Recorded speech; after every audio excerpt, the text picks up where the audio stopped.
For the first time in modern history, the Group of 20 operated without the United States, and everything still ran smoothly. 3/4 of the world's population and most of the global economy gathered, discussed, and reached agreements, while Washington's seat remained completely empty, revealing a new truth. The world is now functioning beyond the influence of any single great power. Ibrahim Traoré called this a historic turning point, proof that global power is no longer the privilege of a handful of major nations. According to him, this was not just a G20 without America, it was the emergence of a new balance of leadership. This raises a profound question. If the Group of 20 can operate effectively without the United States, what does that say about the future of global power, and why is Africa suddenly rising at this moment? Stay with this story until the end if you believe the world must be understood through voices long overlooked.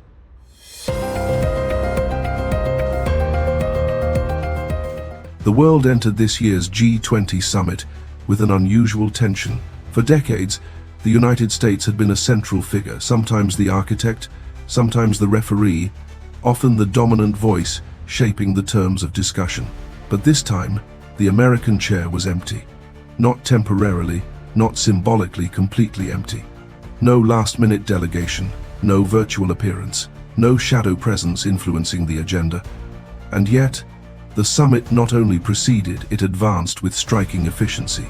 Representatives from the world's largest and fastest-growing economies engaged in long-form negotiations on trade, security, development, financing, energy transitions, and global supply chains. By the end of the sessions, several major agreements had been drafted, and a number of key initiatives had been approved without a single procedural breakdown. The absence of the United States did not destabilize the room. If anything, it seemed to reveal two facts that had been quietly forming beneath the surface. First, the world's economic gravity has already shifted toward the global south, where population growth, resource concentration, and new industrial capabilities are reshaping global realities. Second, the United States, by stepping back accidentally, allowed other nations to test what a world without American centrality might look like. And leaders noticed. Africa's delegations, particularly those representing reformist governments, viewed the moment as a rare chance to speak without being overshadowed. South Asian representatives pushed forward new economic frameworks. Latin American leaders pressed for fairer development terms. Even European delegations, historically aligned with Washington, recognized that the global system was evolving with or without U.S. leadership. But the most forceful interpretation came from Ibrahim Traoré of Burkina Faso, who publicly stated that the successful summit proved that the world no longer operates on the assumption of a single, indispensable nation. His words spread quickly across Africa, news outlets and international political circles, signaling that this G20 would be remembered not for what was said inside the conference hall, but for who was not there. Yet this was only the surface. Something far deeper was taking shape beneath the diplomatic language and formal speeches. As the G20 meetings progressed, the moment that would later be described as the turning point arrived quietly, without fanfare, without dramatic confrontation, yet with a clarity that reshaped the tone of the entire summit. It came when several African delegations, led by voices long marginalized in global forums, spoke not as recipients of global policy, but as authors of their own terms. And the most striking voice among them was Ibrahim Traoré of Burkina Faso. For decades, Africa's presence at major international gatherings had been more symbolic than decisive. Nations participated, yes, but their agendas were often overshadowed, reframed, or diluted by larger powers. But this time, the energy inside the room shifted. Delegates from Africa approached the discussions with a united posture shaped by months of coordination. The tone was calm, direct, and unmistakably assertive. The high point came when Traoré delivered a message that cut through the diplomatic atmosphere with the force of something long overdue. He said, "Africa is not here to endorse decisions made elsewhere. Africa is here to establish its own terms of partnership." It was a statement that, in any previous global forum, might have been dismissed as aspirational. But at this G21, without the overshadowing presence of the United States, the words landed differently. They resonated, they held weight, and they drew the attention of every delegation in the room. Observers from Asia and Latin America reacted with a sense of recognition, even solidarity. They too understood what it meant for their regions to negotiate under decades of external influence. European representatives, although cautious, acknowledged privately that Africa's new posture was impossible to ignore. Even media outlets across the globe, including Africa News, began reporting on the shift before the summit had concluded. For the first time, African nations were not simply participating in global decision-making, they were shaping it. And this was not a temporary surge of confidence, it was the beginning of a collective realignment. But the full impact of this shift would only become clear in the discussions that followed, behind closed doors, where Africa's leaders began doing something even more unexpected. What happened next inside the private sessions would become the real climax of the summit, a moment that signaled not just confidence, but coordination and strategic maturity. Away from the cameras, African leaders gathered in a quiet, windowed hall reserved for intercontinental consultations. For years, these side meetings had been courteous exchanges with little structural impact. But this time, the atmosphere was different. It was focused, intentional, and historic. Representatives from Burkina Faso, Mali, Niger, Ethiopia, and South Africa arrived with shared documents, unified objectives, and a clearly articulated long-term strategy. The central theme was simple. Africa would no longer be a passive arena where external powers compete. It would become a decisive actor, defining its own partnerships, its own economic pathways, and its own political future. Ibrahim Traoré played a key role in shaping this consensus. He emphasized that Africa must approach the global stage not as fragmented voices, but as an interconnected bloc with common interests, resource sovereignty, political independence, and development on equitable terms. Delegates responded with nods, exchanged drafts, and coordinated positions in a manner that seasoned observers said they had never seen from the continent at any previous G20. International reactions were immediate. Delegates from Asia and South America recognized the emergence of a new pole in global politics, one formed not by military might or financial coercion, but by demographic weight, natural resources, and a renewed political identity. Africa news outlets published continuous updates, highlighting that Burkina Faso and its partners were stepping onto the world stage with unprecedented unity. Even U.S. analysts, despite Washington's absence, began issuing early assessments. Some expressed concern that the summit marked the beginning of a post-American multipolar landscape. Others argued that Africa's assertiveness was overdue and that ignoring it would be a strategic mistake. By the end of the private sessions, one reality had become impossible to deny. Africa was not asking for a seat at the table. Africa was claiming one. And what followed next would reveal the far-reaching implications of that claim, shifting from symbolic presence to genuine structural power. What unfolded after the G20 sessions made it clear that Africa's new confidence would not remain confined to diplomatic halls. The political shockwaves began spreading across the continent and far beyond it within days. For ordinary citizens, the symbolism of watching their leaders speak boldly, without deference, ignited something that had been dormant for generations, a sense of possibility. Across Burkina Faso, Mali, Niger, Ethiopia, and several southern states, public reactions were immediate and emotional. People filled community halls, radio programs, and social gatherings to discuss what this moment meant. For decades, national frustrations had been shaped by the same narrative: external control, unequal partnerships, and development models designed elsewhere. But witnessing African leaders speak as equals changed the tone entirely. "The world is finally listening," one Burkinabe teacher said on a local broadcast.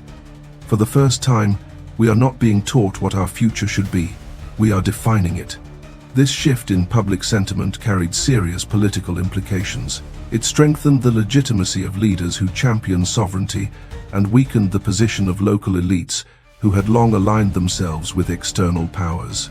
In Burkina Faso, support for the government rose sharply, as citizens expressed pride in the nation's role at the summit. Similar reactions were reported by African news outlets in neighboring countries, where citizens viewed the G20 moment as evidence that political independence was not merely rhetoric, it was achievable. Meanwhile, civil society organizations across Africa began mobilizing around renewed demands: transparent governance, resource control, security built on regional cooperation, and development partnerships based on equality. The ripple effect was unmistakable. A continent once divided by borders and linguistic lines was beginning to converge around a shared conviction: Africa must no longer negotiate from its knees. International observers watched with a mixture of curiosity and unease. European analysts quietly warned that Africa's assertiveness could reshape migration, trade, and energy dynamics. Asian partners, however, saw opportunity: new alliances, new markets, new corridors of cooperation. For the United States, the summit served as a wake-up call. Influence is not inherited, it must be maintained. But the deepest consequences, those that would redefine Africa's internal political landscape, were only beginning to emerge.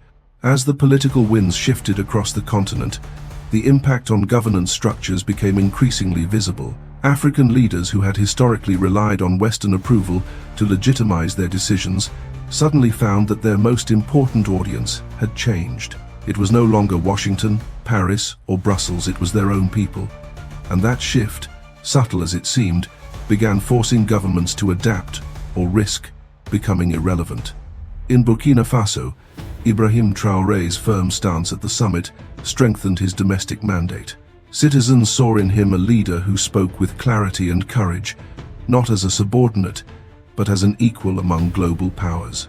This public confidence translated into increased political stability at home, giving his administration greater room to implement reforms in security, education, and resource management.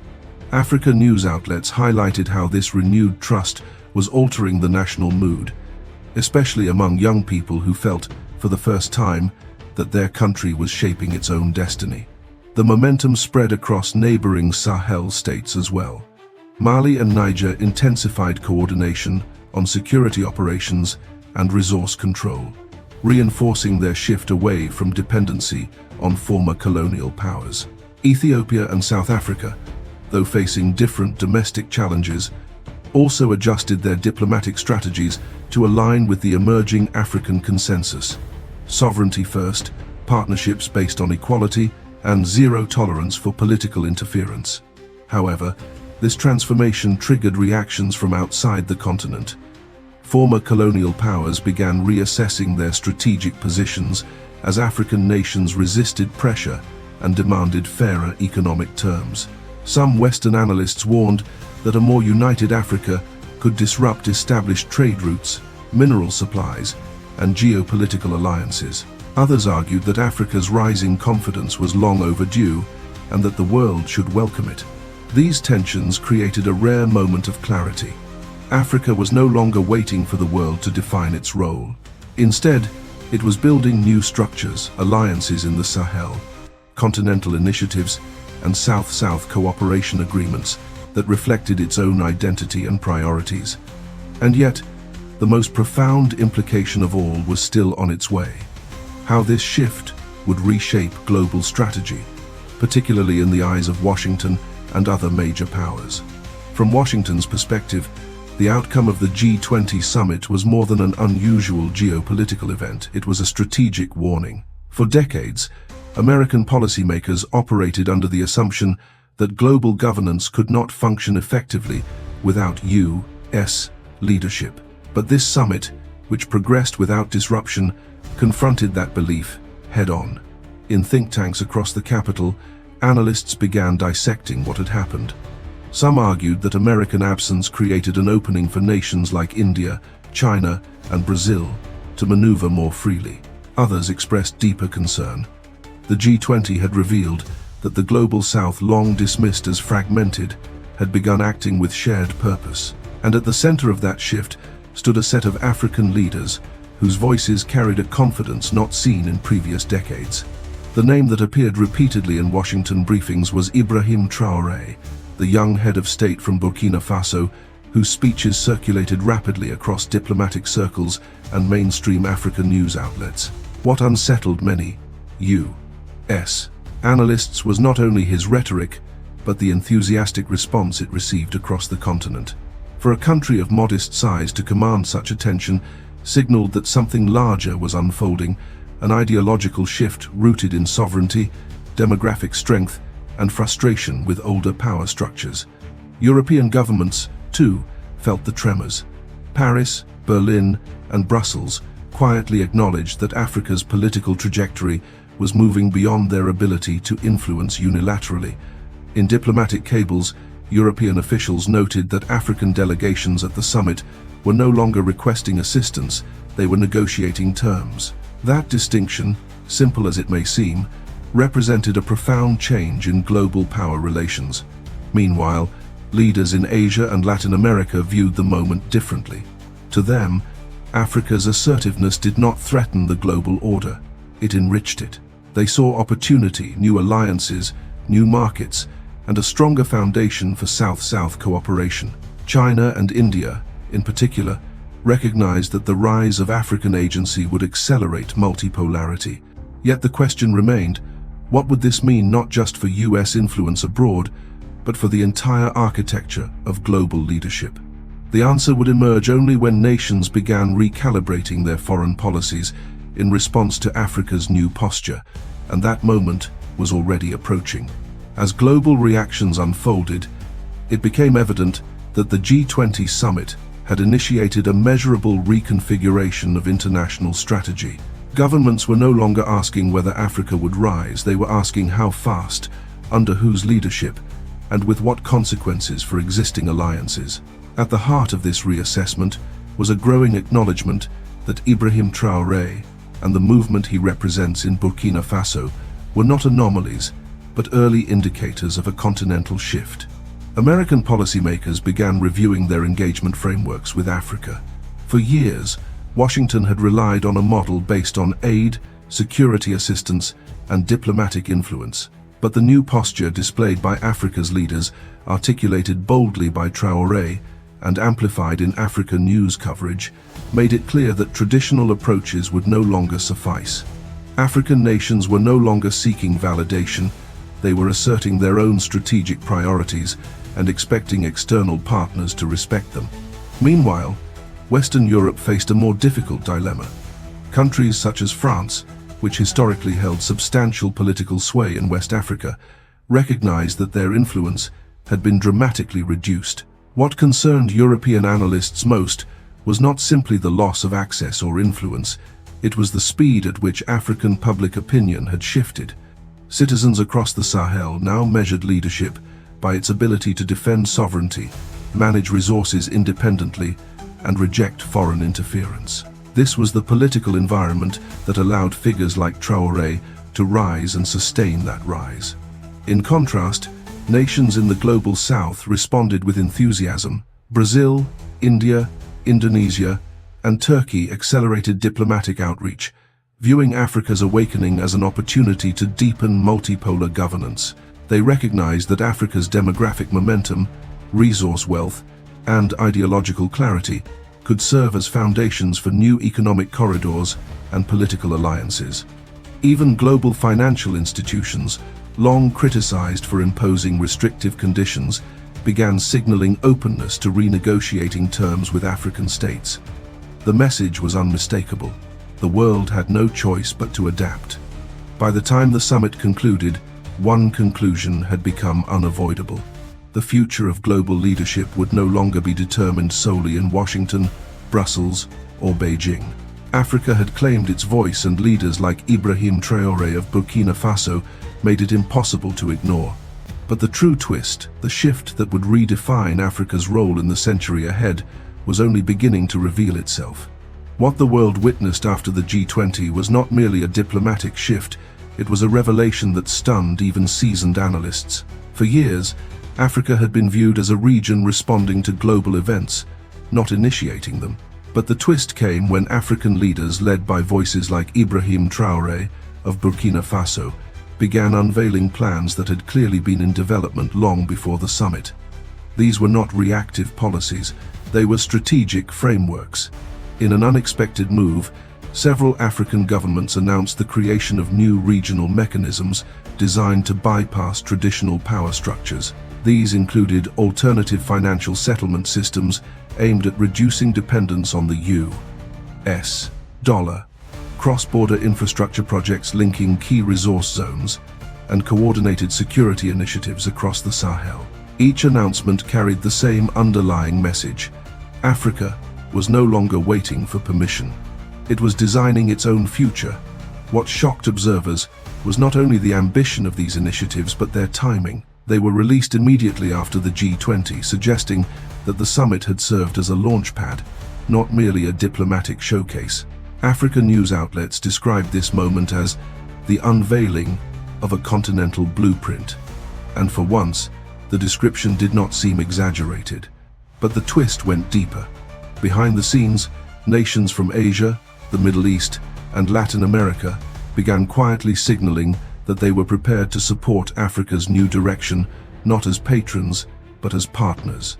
This global response transformed Africa's aspirations into something more powerful: legitimacy. For the first time in modern politics, Africa was not being integrated into an existing world order. Africa was helping to rewrite it. And yet, an even greater revelation, the one that would redefine Traoré's legacy, was still ahead. The deeper twist emerged not from policy documents or summit speeches, but from a quiet shift in global perception, one that elevated Africa from a regional actor to a central pillar of the 21st century order. And the unexpected symbol of this transformation was Ibrahim Traoré. What startled the international community was how leaders and media outlets, not just in Africa, but across Asia and Latin America, began referring to Traoré as a representative of a new African generation. His rise from a young officer in Burkina Faso to a defining voice at the G20 captured the imagination of millions. African news channels reported a dramatic surge in viewership whenever his statements appeared. Commentators noted that he spoke not with the guarded tone of traditional leaders, but with a conviction shaped by lived struggle and a refusal to compromise on sovereignty. The twist solidified when nations outside Africa began requesting bilateral consultations with his government, not because of Burkina Faso's size, but because of its clarity of purpose. That clarity made Traoré a reference point, a standard, and unexpectedly, a symbol. For decades, global leadership was measured by military power, financial leverage, or diplomatic networks. But here was a young African leader influencing global discourse through something different: moral authority rooted in the right to self-determination. Washington analysts quietly admitted something remarkable. If this is the direction Africa is heading, the era of dismissing its leaders as peripheral is over. And they were right. The twist was not that Africa had risen. The twist was that Africa had found its voice, and the world was now listening. What remained was the final question: how would this awakening shape the future of global leadership and the fate of the African continent itself?